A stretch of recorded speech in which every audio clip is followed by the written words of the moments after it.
Hello बच्चों, कैसे हैं आप सब। चलिए, आज जो टॉपिक लेकर आई हूँ वो है लॉज ऑफ एक्सपोनेंट। छोटा सा टॉपिक है, छोटा सा वीडियो है, पूरा देखना।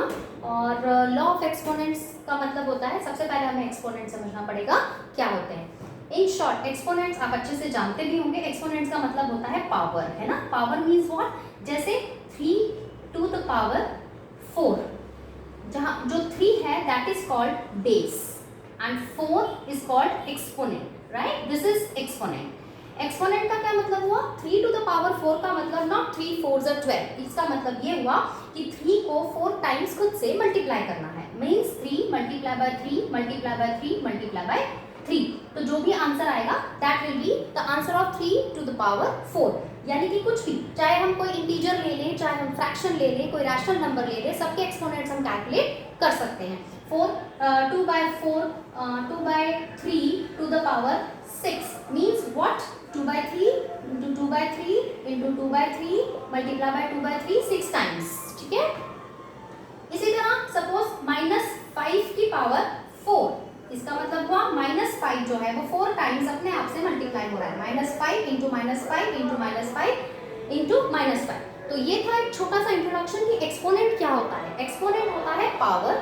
पावर को लिखा जाता है इस तरह से, है ना। कुछ बच्चे क्या करते हैं, कुछ बच्चे करते हैं 3 और 4 बहुत पास पास ऐसा लिख देते हैं। It looks like 34। ऐसा नहीं लिखना है, इसे लिखना है 3 बेस होगा, 4 उसका एक्सपोनेंट होगा, तो उसको थोड़ा सा ऊपर करके हमें लिखना है। तो दैट इज कॉल्ड 3 की पावर 4। चलिए,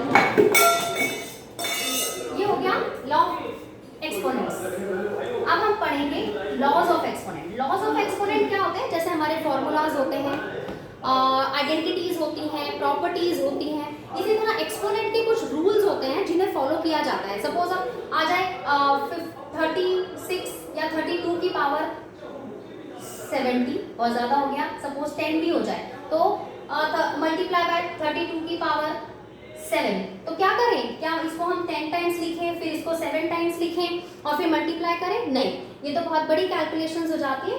ऐसे ही बड़ी फिगर्स के लिए एक एक्सपोनेंशियल फॉर्म होती है।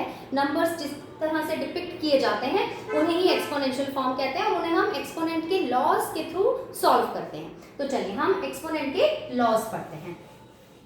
लॉज ऑफ एक्सपोनेंट में टोटल 7 लॉ हैं जो मैं आपको पढ़ाऊंगी, उनके थ्रू हम क्वेश्चंस को सॉल्व करेंगे। पहला लॉ होता है suppose x to the power m multiply by x to the power n that is equal to x to the power m plus n। x क्या है? बेस है, इसका भी बेस x है।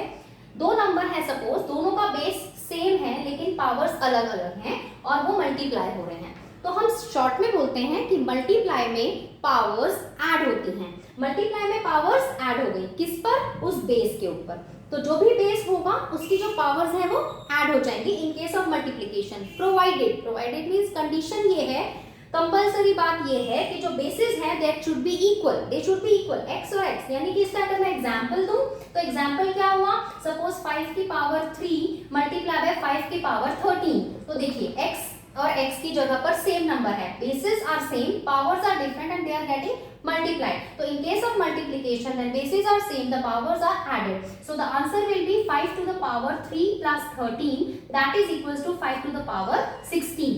This was our first law. बाद में video के बाद एक छोटे से रिकैप में सातों में एक साथ आपको लिख कर दिखाऊंगी। तो पहला रूल, पहला लॉ विद एग्जाम्पल इस तरीके से मैंने समझाया। सारे लॉ हम इसी तरह समझेंगे, साथ साथ हम उसके एग्जाम्पल्स को कि how to apply these laws ना, तो आपको ये आना चाहिए। The second law related to division. पहला हमारा मल्टीप्लिकेशन था, दूसरा हमारा डिवीजन का। सेम चीज है, बेसिस शुड बी सेम, ठीक है। And if they are getting divided और उनके पावर्स जो है वो अलग अलग है, तो डिवीजन में पावर्स माइनस हो जाती है, सबट्रैक्ट हो जाती है। तो that will be x to the power m minus n। Multiply में पावर्स ऐड हुई थी, डिवीजन में पावर्स माइनस हो जाती है। तो अगर इसका एग्जांपल ले, suppose 7 to the power 8 divided by 4 to the power 2, तो हम क्या करेंगे? Divided by 7 to the power 2। देखिए बेसिस जो है वो सेम है, पावर्स अलग है और वो डिवाइड हो रही है, तो answer will be 7 to the power 8 minus 2 that is 7 की पावर 6, ठीक है। जब बड़े बड़े एक्सपोनेंट्स आते हैं तो हम एक्सपोनेंशियल फॉर्म में ही आंसर्स को रहने देते हैं। बहुत बेसिक नंबर्स लेके कर रही हूँ क्योंकि बेसिक नंबर्स लेने से जल्दी से कॉन्सेप्ट समझ में आता है। तो this was our second law. Third law क्या है? हमारा थर्ड लॉ कहता है जब पावर के ऊपर एक पावर और होती है ना, ये मेरी अपनी लैंग्वेज है, जब ऐसा होता है x to the power m और इसके ऊपर एक और पावर n, इसे मैं बोलती हूँ पावर के ऊपर पावर। जब पावर पे पावर होती है तो वो मल्टीप्लाई होते हैं, यानी कि आंसर विल बी, इसका जो सॉल्यूशन होगा that will be x to the power m multiply by n। यानी कि अगर हम इसका एग्जांपल लें 13 टू द पावर 7 और उसकी होल पावर 8, तो क्या आंसर आएगा? 13 to the power 7 multiply by 8 that is equal to 13 to the power 7 8 56। ठीक है, ये हमारा थर्ड लॉ हो गया। When there is a base and power के ऊपर पावर होती है that will be multiplied. Fourth law जो है वो हमारा क्या हो सकता है? वो ये है कि अब हमने क्या पढ़ा था, जब हमारे बेसिस सेम होते हैं और पावर्स अलग अलग होती हैं तो पावर्स ऐड हो जाती है। इस केस में हम ये कह सकते हैं कि जब हमारे बेसिस अलग अलग हैं, एक बेस x और एक बेस y, लेकिन उनकी पावर सेम है m और n, इन दैट केस हम क्या करेंगे? पहले हमारे बेसिस को मल्टीप्लाई करेंगे और पावर को कॉमन ले लेंगे, तो that will be xy to the power m। और इसका एग्जांपल क्या हो सकता है? जब suppose 2 to the power 7 multiply by 8 to the power 7 that will be equal to, देखिए बेसिस अलग है लेकिन पावर सेम है, तो basis will be multiplied 2 into 8 to the power 7 that will be equals to 8 to the 16 to the power 7। ठीक है, और इसी का नेक्स्ट वाला लॉ जो है रिलेटेड टू एक डिवीजन है, जब basis are different, powers are same and they are getting not multiplied, they are getting divided. In case of division हम बेसिस को डिवाइड कर देंगे x अपॉन y करके और पावर विल बी सेम, है ना। सपोज इसका एग्जांपल क्या हो सकता है? इसका एग्जांपल कुछ भी ले लो आप, 3 to the power 7 divided by 8 to the power 7 that will be equals to 3 upon 8 to the power common 7। तो ये मैंने साथ इसलिए लिखा क्योंकि ये जो लॉ है ये सिर्फ मल्टीप्लाई और डिवाइड के केस में होते हैं। यहाँ अगर प्लस का साइन या माइनस का साइन आ जाए तो आप ऐसा नहीं कर सकते कि उनके बेसिस को प्लस कर दिया और कॉमन पावर ले ली, या उनके बेसिस को डिवीजन डिवाइड कर सब्ट्रैक्ट कर दिया और पावर कॉमन ले ली। तो ये जो पहला वाला जो लॉ था, फर्स्ट और सेकंड लॉ, वो भी मल्टीप्लाई और डिवाइड के केस में होता है, जब बेसिस सेम और पावर्स अलग हो। In that case only in case of multiplication and division ही लॉज अप्लाई होते हैं। ठीक है, ये हमारे 5 लॉ हो गए। उसके बाद द 6th लॉ इज, कोई भी बेस हो, कोई भी नंबर हो और अगर उसकी पावर है 0 तो आंसर विल बी 1। हमें उसके बेस और पावर को कुछ नहीं करना है, सीधा सीधा आंसर 1 लिखना है। Suppose 17 to the power 0 that will be equal to 1। 276 to the power 0 answer is 1। 5 to the power 0 answer is 1। बहुत इजी लॉ है। x टू द पावर 0 का मतलब होल नंबर बिकम्स 1। चलिए, और लास्ट लॉ जो मैं अभी बताने वाली हूँ दैट इज कि पावर्स अगर माइनस में हो, तो पावर जब माइनस में आती है किसी भी नंबर की तो हम उसे सॉल्व नहीं करते, हम सबसे पहले उस पावर को पॉजिटिव बनाते हैं। जैसे कि क्वेश्चन है x to the power minus n। ठीक है, x to the power minus n का क्या मतलब हुआ कि पावर जो है वो नेगेटिव है। अगर वो पावर नेगेटिव है तो सबसे पहले हमें क्या करना है, उस पावर को बनाना है पॉजिटिव।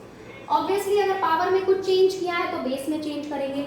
अभी ये x क्या है, x अपॉन 1, जो भी बेस होता है हम उसका रेसिप्रोकल कर देते हैं, तो it will become 1 upon x। तो ये हमारा बन जाएगा 1 upon x। For example 4 upon 3 to the power minus 6, तो इसको हम ऐसे सॉल्व कर ही नहीं सकते। हमें पावर को पॉजिटिव बनाना है तो हमें बेस को रेसिप्रोकल करना है, that is 3 upon 4 to the power positive 6। उसके बाद आप इसे या तो सॉल्व करें, बड़ी पावर हो तो एज इट इज रहने दें, इसको हम करना चाहें तो 3/4 को 6 टाइम्स हम मल्टीप्लाई करके सॉल्व कर लेंगे। तो ये थे हमारे 7 लॉ। अब मैं इसको एक साथ लिख के रिवाइज कराऊंगी। पेशेंटली वीडियो देखेंगे, वीडियो को अभी बंद नहीं करना है कि लॉज हो गए हैं, क्योंकि मैंने वो अलग अलग कराए हैं। अब हम एक साथ उसको रिवीजन करते हैं। First law was x to the power m multiply by x to the power n that is equals to x to the power m plus n।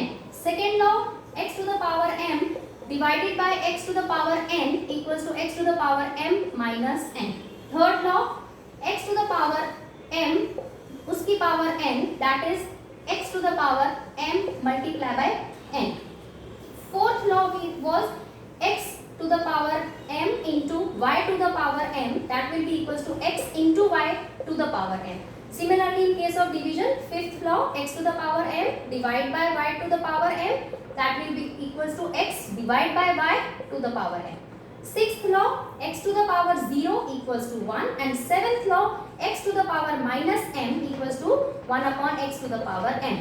ठीक है, फाइनली क्या, मल्टीप्लाई में पावर्स ऐड होती हैं, divide में powers minus होती हैं, provided हमारे बेसिस शुड बी सेम.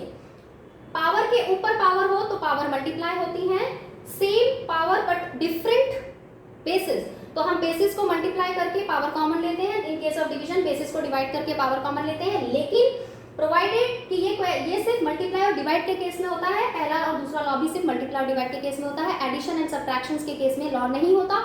उस केस में हमें as it is exponent solve करके एडिशन या सब्ट्रैक्शन करना होता है. Next law was x to the power 0 equals to 1, यानी कोई भी बेस हो, पावर अगर 0 है तो आंसर टोटल 1 होता है. और seventh law is x to the power minus m, जिसमें मैंने ये बताया कि अगर नेगेटिव पावर दिखे वो सॉल्व नहीं हो सकती है, उसको पॉजिटिव बनाओ और बेस को रेसिप्रोकल करो. तो x to the power minus m equals to 1 upon x to the power m. ये हमारे लॉ ऑफ एक्सपोनेंट हैं जो हर चैप्टर में काम आते हैं. आप इन्हें अच्छे से याद कीजिए.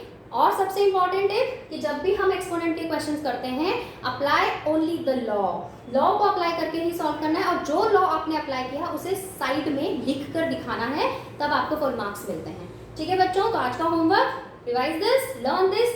नेक्स्ट वीडियो में मिलते हैं. Have a nice day.